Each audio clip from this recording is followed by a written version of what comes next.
Pernah kepikiran nggak, kenapa sih negara-negara itu milih buat kerjasama? Padahal kan mereka bisa aja saingan terus. Nah, hari ini kita bakal kupas tuntas dua teori super penting yang coba jawab pertanyaan itu. Liberalisme dan neoliberalisme.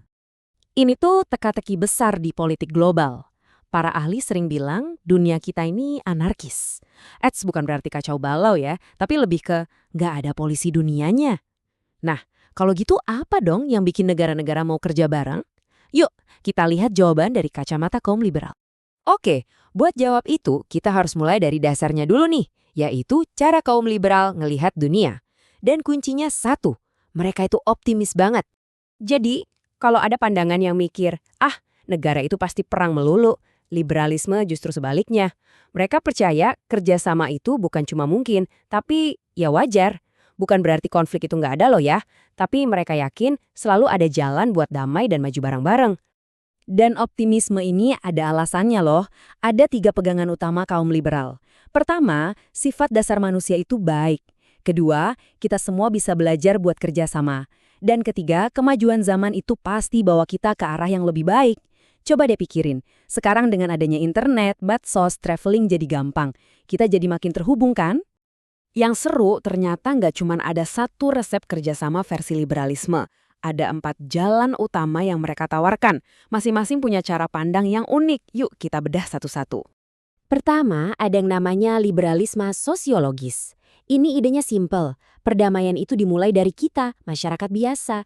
Jadi, makin banyak orang dari negara beda saling kenal, lewat liburan, pertukaran pelajar, atau bahkan cuma temenan di media sosial, makin mereka sadar, ternyata kita mirip ya. Nah, rasa curiga jadi berkurang, dan jembatan perdamaian pun terbangun. Jalan kedua lewat ekonomi. Logikanya gini, kalau dua negara saling butuh secara ekonomi, dagangnya kenceng, investasi di mana-mana, kira-kira mereka mau nggak ya perang? Pasti mikir 2 kali kan, rugi bandar. Nah, itulah inti dari liberalisme interdependence. Kalau udah saling tergantung, damai itu jauh lebih cuan. Ketiga, lewat institusi internasional. Coba bayangin PBB atau WTO itu kayak wasit di pertandingan global.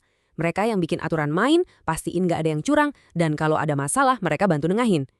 Dengan adanya wasit, semua pemain jadi lebih tenang dan berani buat kerjasama. Dan yang terakhir, ini ide yang terkenal banget. Negara demokrasi itu nggak perang sama negara demokrasi lainnya. Kenapa bisa gitu? Ya karena mereka punya DNA yang sama. Sama-sama ngehargain kebebasan, hak asasi manusia, dan biasa nyelesain masalah lewat ngobrol, bukan pakai otot. Ini jadi semacam resep perdamaian yang ampuh. Oke, sekarang kita geser dikit ke sepupunya liberalisme, yaitu neoliberalisme. Tapi tunggu dulu, di sini kita harus hati-hati banget. Soalnya kata ini sering banget bikin salah paham karena artinya ada 2 dan beda banget. Penting banget buat kita misahin keduanya. Yang satu itu soal doktrin ekonomi, yang satu lagi teori politik global. Yuk kita bedah, biar nggak ketukar lagi. Oke, yang pertama, neoliberalisme sebagai ideologi ekonomi. Nah, ini yang mungkin sering Anda dengar. Intinya soal pasar bebas, privatisasi BUMN, dan peran pemerintah di ekonomi dikurangin seminimal mungkin. Bisa dibilang ini versi garis kerasnya liberalisme ekonomi lah. Nah, arti kedua ini yang nyambung banget sama obrolan kita, namanya institusionalisme neoliberal. Ini tuh kayak jawaban kaum liberal buat kaum realis.